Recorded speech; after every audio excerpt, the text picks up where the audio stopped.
Okay. I can't even think of this.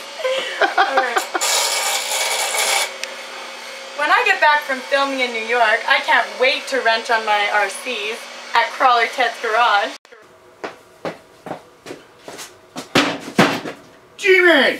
Sawback! Woohoo! Huh? Is that awesome or what? I know you've already seen a few of them all over the internet and you know, stuff like that. YouTube, Facebook, they're out there already. I know there's been a few unboxings, but this one's mine. And I thought, what the hell, I'm going to unbox it for you. You may have, if you follow my Instagram, you'll have seen I did a very quick unboxing already of the Sawback on Instagram. 15-second videos. So, before we do that, where are we? I guess we're only the second day of January here, so hey, still, Happy New Year's. Hope you had a great Christmas and some fun on New Year's there. I hope everybody played safe on New Year's. Santa, what did Santa get you? Did you have a good Christmas? I hope so. I hope everybody got something good, something they wanted under the tree. You know, you only need so many pairs of socks and underwear, you know what I'm saying? So, yeah, so, the Sawback, the G-made Sawback. You know, I've had this sitting here now for over a week, and I haven't done anything with it because I wanted to do the unboxing video and just, you know, other stuff going on, just haven't had time, right? So it's been sitting here and sitting here, like I said, I did the quick Instagram video, that was it. So, I definitely wanted to do an unboxing with you because I'm as unfamiliar with G-made as a lot of people are. I mean, the name G-made, yes, I know. I'm familiar with a lot of G-made products.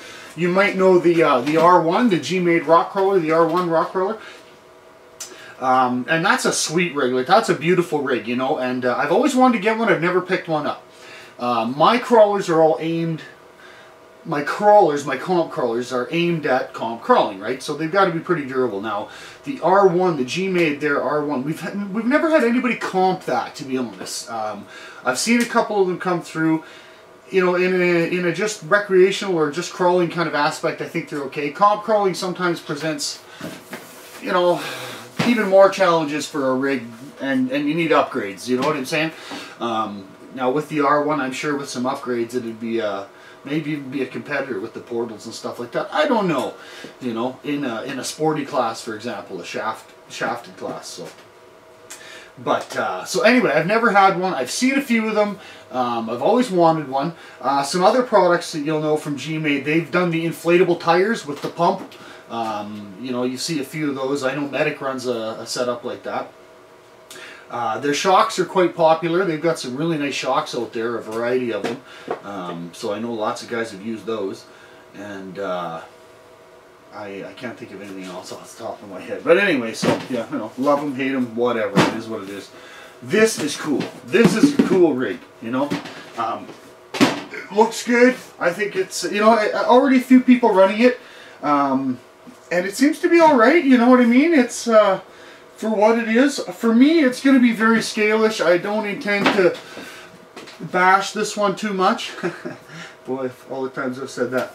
And so, you know what I mean? I intend to build it up nice, keep it nice to some extent, and just a little more scalish. You know, I totally realize it's not going to be as capable as the Chevy, you know, with the leaf spring setup and stuff.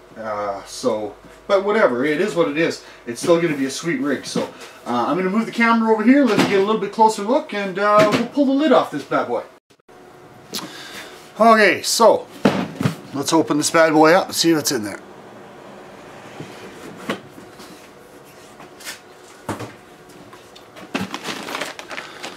G-made Sawback. Instruction manual, decals obviously.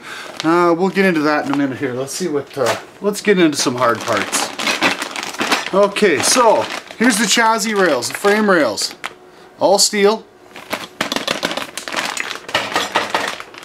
So that looks good. There's the skid. That of course is a plastic. What else have we got in here? So I see some hardware. Oh, a metal bumper even, eh? Look at that. That's pretty trick. There's a nice little metal bumper in there.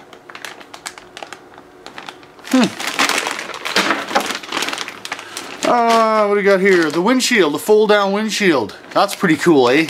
The Jeep deal, you know. Similar to the, like on the Axial Rubicon. But that one didn't fold down, which was kind of a shame. Man, I lost that stupid mirror a few times because I had a couple of those, right? And I couldn't keep the mirror on it. And then, you know, they went swimming with the fishes and it didn't matter anymore. So, so yeah, the window, looks like we got some seats. And the steering wheel, body posts. So here's the wheels. The wheels look pretty cool too, eh? I realize they're glue-on versus a bead lock. My bad, they're not glue-on. They are a bead lock. When I had taken a quick look there, I thought that they were just a glue-on wheel. I didn't realize. So I'll probably give these a go. I think my intention here is to go ahead and run the kit stock for this time. As far as like wheels and tires go. So here's the tires, for example. G-Made MT 1901. They feel alright. Maybe with a little bit of lug cutting or something, who knows, right? I'm going to keep them intact, of course, and try them out like that before I do any lugging, but nothing like new rubber, eh? There's not too much in here, eh? Everything's all... We'll open up some of these bags and get a better look at some of these parts, you know? There's the axle housings and assorted stuff in there. Tranny gears. Obviously different than the axial stuff, right? Look at the little bearings. I heard something about the different bearings that it uses, you see? They're a little bit different than what we're used to with the axial. And so here we go. A nice set of aluminum shocks. That's pretty sweet, eh? Yeah, those look good. Just some grease in there. I imagine they're not oil filled, of course, so, but no biggie. Most of the shocks on my scale stuff are Bow River filled. Sorry. What we got here? We got some leaf springs and drive shafts. So, like I was saying, it's a leaf sprung truck, right? Versus linked. So, and that's okay. I'm alright with that. You know, I had a trail finder at one point, and stupidly I sold it. You know, at the time I was so hooked up on 4-link and the ability, you know, just a little more articulation, a little more capable, blah blah blah. And like I say, I sold it, which was kind of dumb. Now, at the same time, I do have a couple of the master-built Tamayas. As you know, I have the Tundra and I have the F350, and they're leaf sprung. They're very similar to the Trailfinder. You know what I mean? Just Tamiya versus RC 4-wheel drive. So, anyway. Whatever. I don't have it anymore, but like I say, as a little more scale vehicle, I mean, I really enjoy it. Like even my CC01 Pajero, it's not as capable. Of course, it's not as capable in this and that. It is fun, especially maybe not now in the winter, of course, because I wouldn't get anywhere with my Tamiya Pajero in the winter, in this deep snow. It simply wouldn't happen. Period. That's why we run, you know, whatever we can with the biggest wheels and tires possible. Nice fat. Try and ride up on the snow, you know. But it's a great truck. Other times of the year, you get tired of running all the trails and dominating everything with your 2.2s or even your oversized 1.9s. If you want to change it up, man, throw some little 1.9s. Get us a little set of the Super Swampers, the Proline TSL Super Swampers, them tiny little guys, or you know, the Trepidors even. They're a little bit bigger, but I love those. I've run them now. Last summer, I run them a couple of times because I've gotten them off a couple of trucks that ended up in the river, right? So, I mean, I've got a set sitting right here that I was running all through the summer. I've taken them off for the winter because, like I say, I need a bigger tire. But come summer, they'll be going right back on. I like the challenge of the little tire. It makes it a little more fun. Anyway, not for everybody, mind you. You know, maybe with the wife you want to keep the 2.2s on there so she can... Oh! Don't tell her I said that. Okay. That's it for the box. There's the body. So the body is really cool on this. I'm just going to grab the knife here. Let's open up some of these bags and have a look, huh?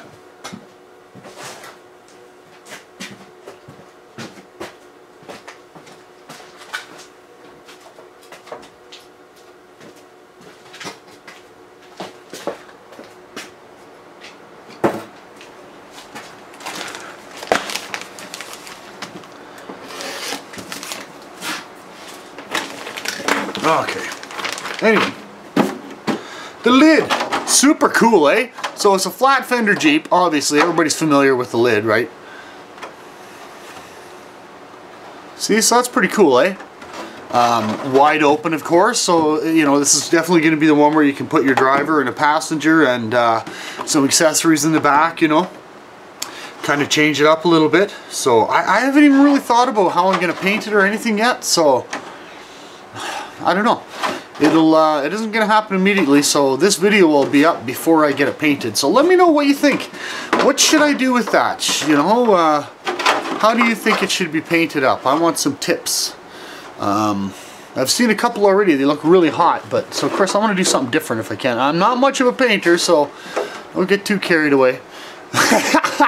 That, or you know, there is a couple local guys here actually. You know, now that I think about it, I may know a couple guys that would potentially want to lay some paint down on this. So I might do that instead, actually. We got lots of guys here in Calgary that like to paint, right? So, okay, so there's the body. There you go. That's it. That's all there is to that. I'm going to put that aside now. So, what do you want to see? What do you want to see?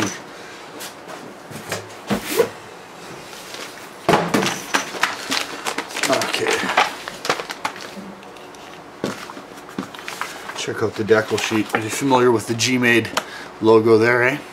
So a nice decal sheet. The problem, of course, is that they're not pre-cut. Don't you hate that? Ugh.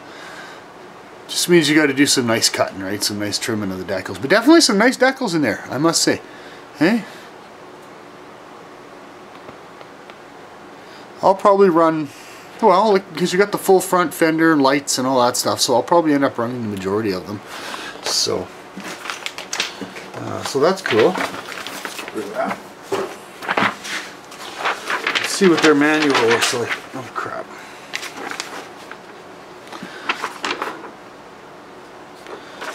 Do, do, do, do, do. 12-tooth pinion. Lyle was already telling me it might be worth it to grab a 14. He figures it's a little slow. That's with the DeWalt motor setup, and that's what I'm going to use as well. I'm just going to throw a DeWalt into it and yeah, gear it up a little bit. I wonder if you can. I guess we can't change the spur on this guy. Might have to look into that.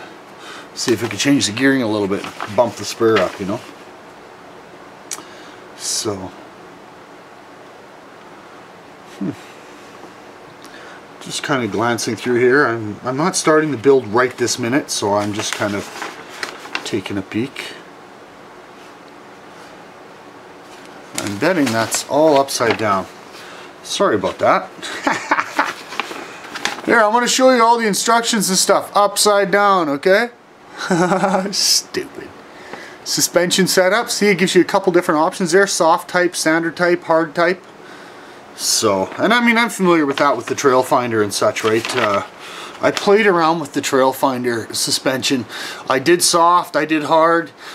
You know, and it all depends what you're doing with it and how you're going to drive it and stuff like that. I mean, I think most people are familiar with the Leaf versus the 4-link, but my thing was being so much of a basher and just bashing stuff, either the 4-link setup was too hard and you got no movement, no articulation out of it, or it was set up so soft that when you would crash or tumble, I mean, the leaves and stuff would just fold up and cave in and you know what I mean, all kinds of stuff. I was just too hard on it.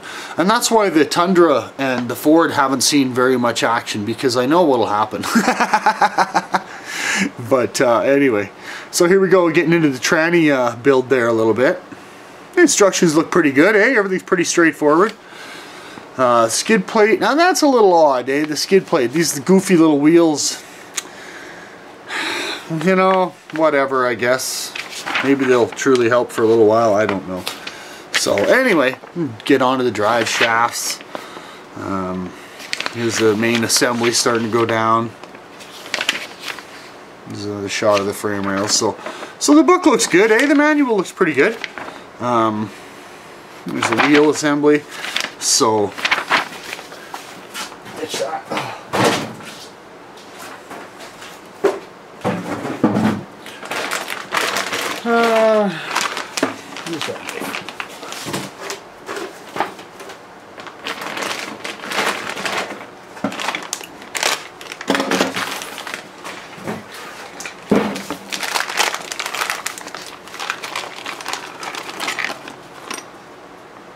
There's a tranny case.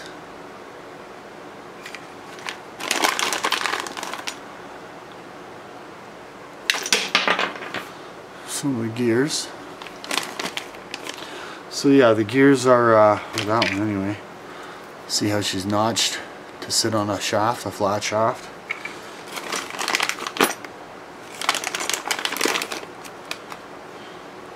Motor plate is metal.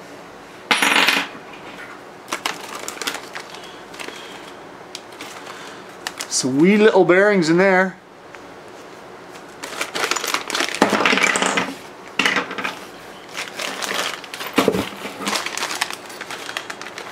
And the leaf spring setup. Here's the drive shafts. So plastic, of course, you know, standard. I don't know if G-Made's setup is any better or any worse than any of the other plastic drive shafts that are out there. Probably as good, I would bet.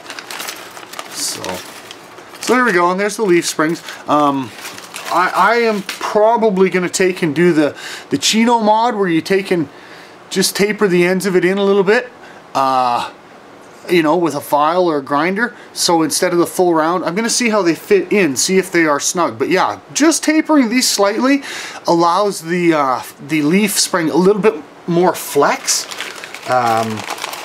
So it can help you a little bit, right? It's definitely helps out. So here's the shock mounts, or the spring mounts, leaf spring mounts, stuff like that. U-bolts. Very trail finder-ish so far for me, what I'm seeing here, you know what I mean? As far as the suspension goes. So. Alright. Let's take a look at these housings, eh? Okay, so there, it's a little bit different than the axial housing, obviously. One piece. You know, looks pretty beefy, pretty solid.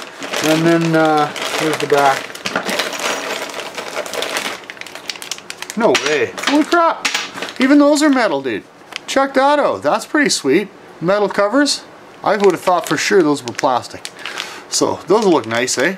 Makes for a good looking diff. Again, very much like my... Boy, I'm going to swing... I'll grab the Tundra. Actually, I'll do it right now. Let me just show you the pumpkin on this. Okay. So you see that? That's my Tamiya Tundra.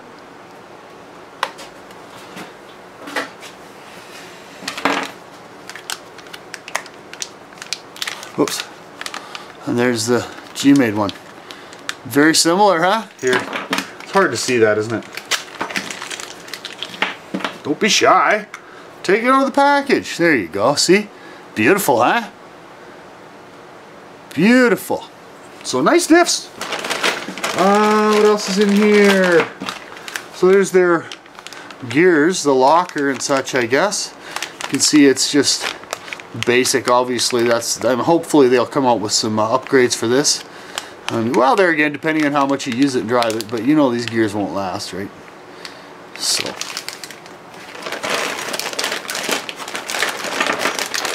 and just some other assorted hexes and crap in there. The shocks. Let's see one of those.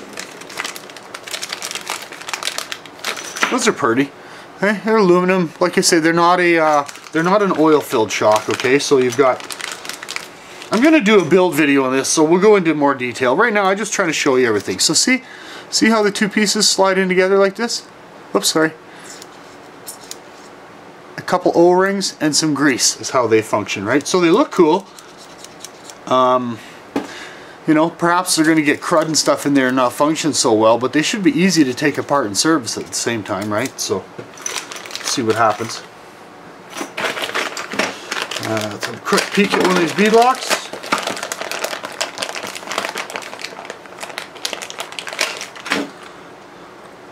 Okay, ooh, okay, so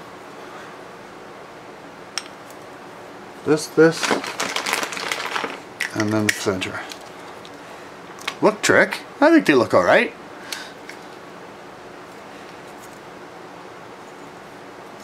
I see a piece of adhesive tape, foamy tape in here, so I'm not sure exactly what that's all about. Is that just the center or what? So, and then the tire. Here, I guess we can kind of go like this to get a peek. See, this is going to look alright. I'll probably roll with these, at least at first. Okay, the seats and window, I think that's pretty much self-explanatory. The window does fold down, which is kind of nice, right? Let's have a look at one of these frame rails, huh? Oh, and that bumper too. That bumper is sweet. I like that. Wow, look at that.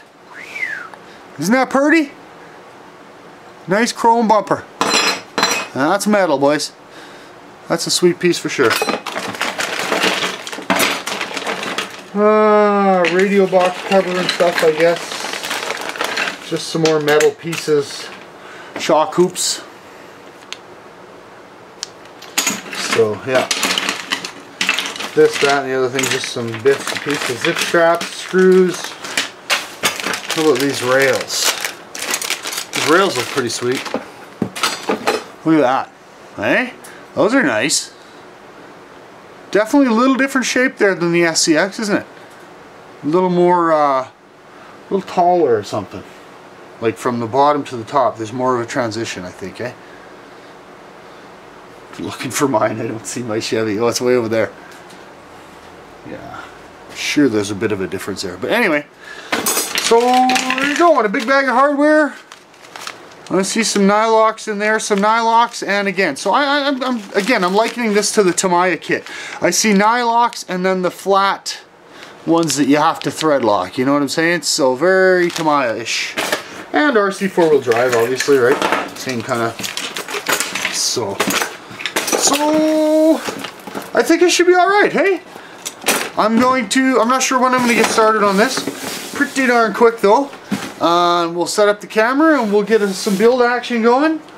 So anyway, thanks for watching. Like I say, let's turn this a little bit. I know there's already a few of them out there and stuff, so I don't imagine I've told you anything you didn't already know. But hey, it was just as informative for me as it was for you, because I haven't really gotten a chance to look through it that much either. So alright, thanks for watching. I hope you enjoyed our little look inside the box of the G-Mate Sawback. Bam! I enjoyed it. First real look for me, like I say, other than that quick Instagram dump. I hadn't had a good look at it, so I'm looking forward to getting that kit slapped together so I can get her out on the trail. Thanks a lot for watching. Send me your sticker. Let's get you on the big board. Happy New Year.